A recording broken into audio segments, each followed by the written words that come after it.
ডিমের চটজলদি একটা রেসিপি বানাবো ঠিক করেছিলাম, তাই প্রথমেই ডিমগুলো সেদ্ধ করে অর্ধেক করে কেটে তাতে নুন হলুদ মাখিয়ে নিয়েছি।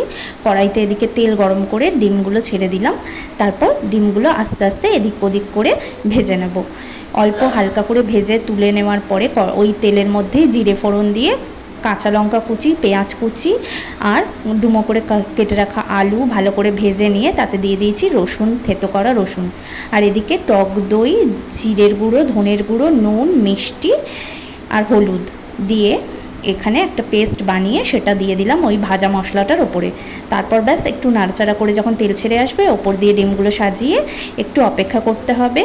তারপরেই অল্প গরম জল দিয়ে, আর কিন্তু কোনো রকম কিচ্ছু না, ব্যাস এবার একটু জলটা মরে এলেই তাতে আমি দিয়ে দেব অল্প গরম মশলা। গরম মশলা দেওয়ার পর আরেকটু অপেক্ষা করতে হবে, জাস্ট ফুটে একটু ঝোলটা কমে এলে ওপর থেকে ঘি ছড়িয়ে নামিয়ে নিলেই